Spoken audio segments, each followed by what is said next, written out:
అధిపతి అయిన నా యేసయ్యా, జీవింపచేయుటకు అరుదెంచినావు. క్రీస్తునందు ప్రియమైన దైవజనాంగమా, మీకందరికీ ఉదయకాలపు శుభములు తెలియజేస్తూ ఉన్నాను. ప్రతి ఉదయం ప్రభుతో సావాసు అనే కార్యక్రమానికి మిమ్మల్ని ప్రేమతో ఆహ్వానిస్తూ ఉన్నాను. ఈ యొక్క ఉదయకాలంలో మరలా ఒకసారి దేవుని యొక్క వాక్యం యొక్క ధ్యానం కొరకు సిద్ధపడదాం. రండి, దేవుని యొక్క మాటల్ని జాగ్రత్తగా గమనించండి.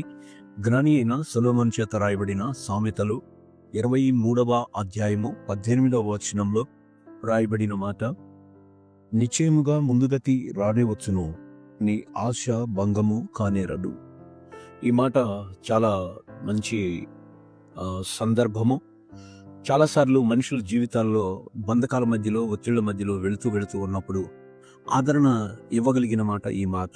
నిశ్చయముగా నీవు పెట్టుకున్న ఆశ ఏదైతే ఉందో అది తగిన కాలమందు దేవుడు నెరవేరుస్తాడు. నీ ఆశ భంగం కానేరదు. ఏదైతే దేవుని మీద ఆశ పెట్టుకున్నావో ఆ ఆశ ఎప్పటికైనా దేవుడు తీరుస్తాడు. నీ యొక్క పెట్టుకున్న ఆశకు నిరీక్షణ అనేది ఉంది అని తెలియజేస్తున్న ఈ మాట మనకి ఎంతో ఊరటనిస్తుంది. ఒకవేళ జీవితంలో కొన్ని విషయాల కొరకు ఆశ పెట్టుకుని అవి తీరక అవి అట్లానే ఉంటూ ఉన్నప్పుడు నిరీక్షణ కోల్పోతున్న పరిస్థితుల్లో ఈ మాట మనిషిని తిరిగి పైకి లేపుతుంది.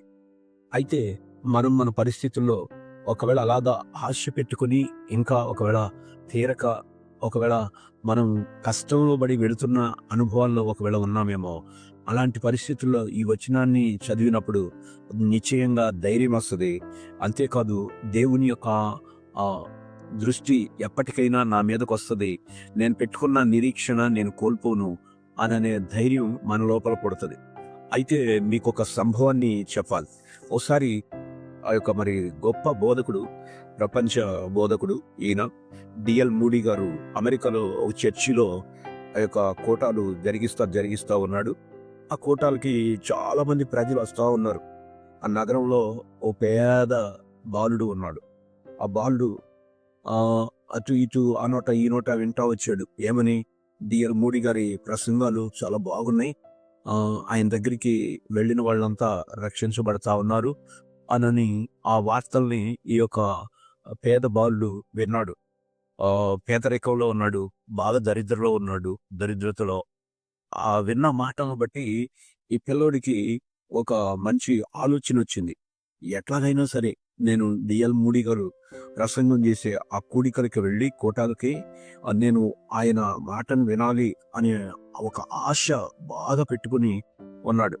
సమయం రాని వచ్చింది. పట్టణంలో జరుగుతున్న మీటింగ్ స్థలానికి వెళ్ళాలి అనే ఆశతో బయలుదేరాడు. కానీ విచిత్రం ఏంటి, హృదయంలో ఆశ మాత్రం బాగుంది, కానీ ఒంటి మీద మాత్రం చిరిగిన బట్టలు ఉన్నాయి. అతని యొక్క పేదరికాన్ని బట్టి చిరిగిన బట్టలు ధరించాడు. తీరా బయలుదేరి అక్కడి వరకు వెళ్ళాడు. వెళ్తే ఆ యొక్క మీటింగ్కు వెళ్ళిన స్థలం దగ్గరికి వెళ్ళిన తర్వాత గేట్ దగ్గర వాచ్మెన్ ఉన్నాడు. ఆ వాచ్మెన్ని అడిగాడు, నేను ఇలాగా డిఎల్ మూడీ గారి యొక్క ప్రసంగ వేదిక దగ్గరికి వెళ్ళి ఆయన చేస్తున్న ఆ యొక్క ప్రసంగాన్ని వినాలి, నాకు అనుమతి ఇవ్వాలి అని.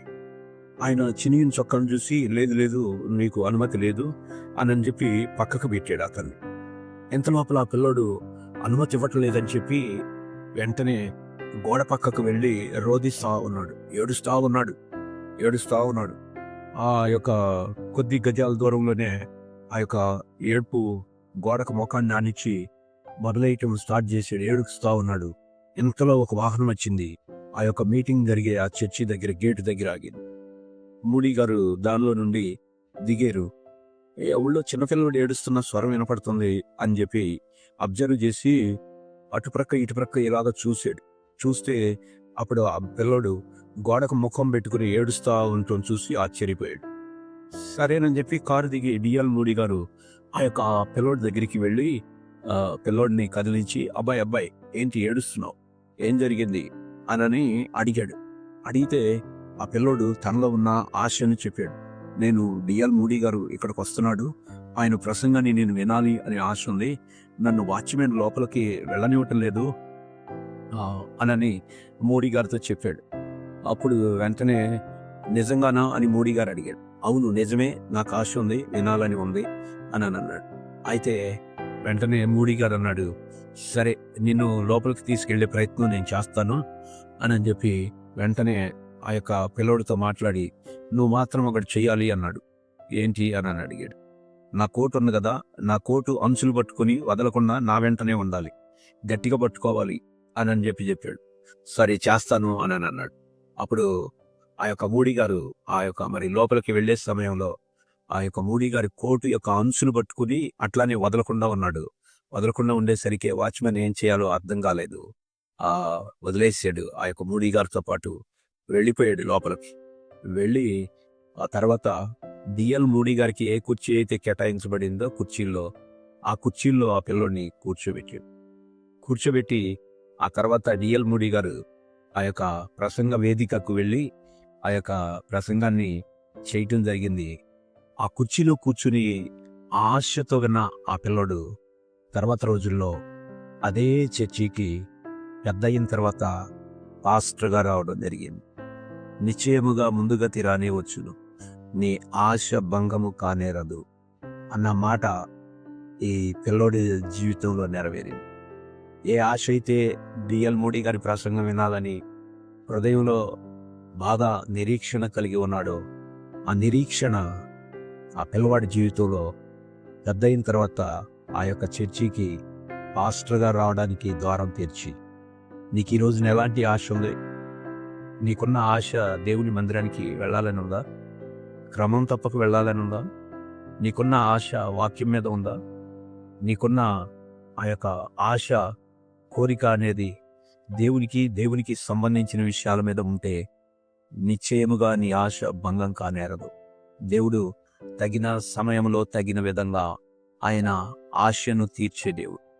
ప్రియమైన దేవుని బిడ్డలారా, ఈరోజు మన ఆశ, మనకున్న కోరిక, మనకున్న ఆ యొక్క తృష్ణ దేవుని యొక్క మందిరాన్ని, దేవుని యొక్క వాక్యాన్ని, దేవుని యొక్క నామాన్ని, దేవుని యొక్క పరిశుద్ధతని మనము ఎప్పుడైతే గుర్తించగలుగుతామో, ఎప్పుడైతే వాటి మీద ఆశ పెట్టుకొని జీవించగలుగుతామో, అలాంటి సమయాల్లో దేవుడు మన ఆశ భంగం కానీయక ఆశను తగిన కాలంలో నెరవేరుస్తాడు. కనుక ఈ దినం దేవుని మీద వాంఛ కలిగి ఉండు, దేవుని యొక్క సన్నిధిలో ఆశ కలిగి ఉండు. దేవుడు ఆయన వాక్కుతో నిన్ను తృప్తిపరిచి నిన్ను బలపరుస్తాడు. నీ ఆశ నెరవేరే కాలం నీ జీవితంలో ఒకనొక టైం ఉంటుంది. ఆ టైంలో నీ ఆశ నెరవేరుతుంది. ఆ రోజు నీ ఆనందానికి అద్దులుండవు, నీ ఆనందానికి ఎల్లలు లేకుండా ఉంటుంది.